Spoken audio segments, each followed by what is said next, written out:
Breaking news coming in after prolonged silence over Absa bailout row.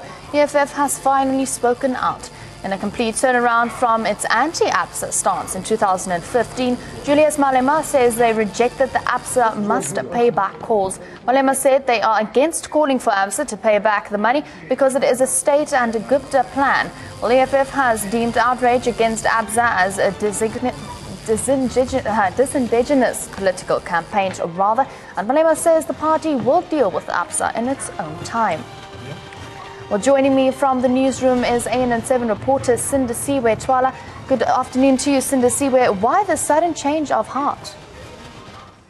Good afternoon to you as well as the viewers. Yes, much was anticipated from this particular address, as a lot of people have been watching in anticipation as to what exactly the EFF leader will come out and say. We know that initially, even when the political party was formed, and basically in 2015, he came out saying that white capitalist monopoly, citing Absa, citing other banks as well for being people that were part of funding the opposition or funding the dominant party that was leading the apartheid regime.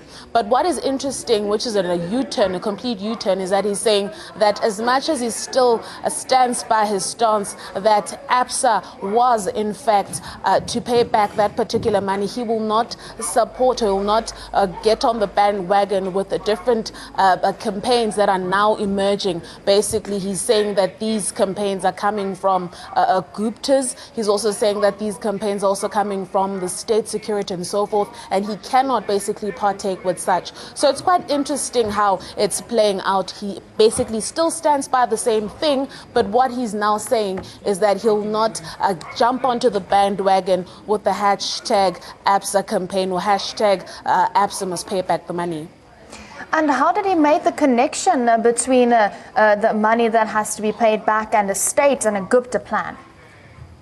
Basically, he's put out all kinds of words. He even called some political parties that are emerging, that are also on the forefront of basically occupying Absa and basically going out and making sure that Absa does pay back the money as popcorn, basic popcorn parties, basically citing his predecessor, citing his friend that used to be part of that political party. He's also been saying a lot of things, also throwing some comments on to the minister, basically Mr. Mahlobo, David Mahlobo, also implicating him in what he's been saying. But a lot has been said, but we're still watching, we're still anticipating more. Thank you so much, Sfiso Mahlangu. We are also joined now by Sfiso Mahlangu, ANN7, a resident analyst. And how do you react to the statement of Malema's over the Absa issue?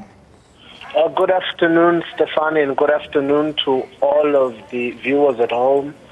We're still taking notes and really listening and trying to internalize the speech.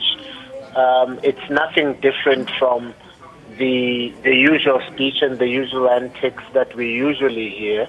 Although today the target is predominantly and precisely on land and hitting back at the Black Land First organization. We expected that there'd be a hit back and that he'd have to respond about the Absa scandal. And basically, Mr. Malema is saying that they will take on Absa, they will occupy Absa, and that Absa will pay back. But that will be done in the time of the EFF. In fact, I think that Absa needs to feel very threatened this afternoon because Mr. Malema is saying Absa will wake up one morning and red berets will fill the Absa doors and fill the Absa halls.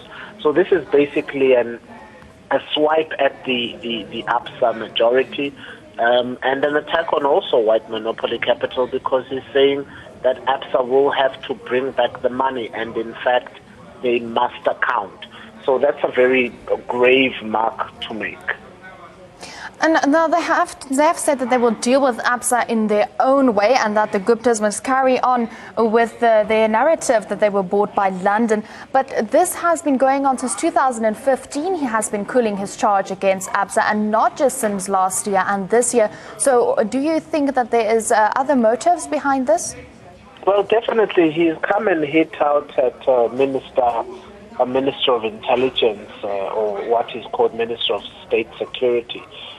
Minister Mahlangu, and so he's saying if Minister Mahlangu wishes, he can take him on.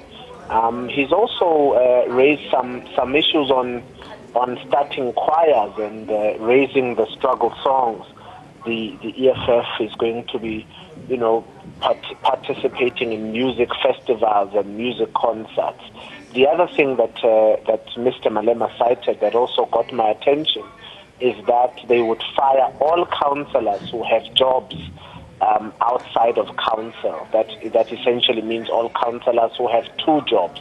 They were going to be dealt with and they were going to be disciplined. So he cited that he's going to take action against the issues and the controversies within the EFF. But it also connects or suggests that there is another issue at hand here, because Mr. Malema had to really come out and become very vocal, because it seemed as if he was losing his gripe, or he was losing his power. The man who said that he would occupy Absa has now gone quiet against the Absa debacle. So it's very easy to blame Minister of State Security, or blame the Gupta family, or blame the ANC Youth League. But what Mr. Malema called this conference for today, and it sounds, is to just sort of reaffirm or re-establish his position. It doesn't give any hard facts, it doesn't give time, it doesn't give dates, but all he's simply saying is, one day we will occupy Absa. So this is no different from what Mr. Malema said in August of 2015 when he said they would occupy Absa. This press conference for today is a repetition of exactly the same thing. And when will the right time be to get Absa to pay back, if not now? I mean, Malema's 18-month-long silence on Absa's post his London trip, does it give anyone hope that the right time will ever come? Well, we hope that perhaps there'll be some sense into this. He really spoke about Johan Rupert and said, since people think I'm getting money from Rupert, they must leave me alone. So that seems like a very nice definition, or a very nice escape. It's escapism and narcissism, to say the least. So if people think I'm on London payroll, they must leave me to my payroll. Well, it doesn't deal with the issue that you called the press conference for.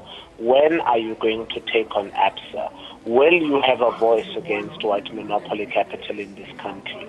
Will you expose the beneficiaries of white monopoly capital, as you had said you would do, as you had intended? But strangely, Mr. Malema is saying nothing about that. All he's citing is that in time, and in his definite point in time, he will deal with the Absa organization. Thank you.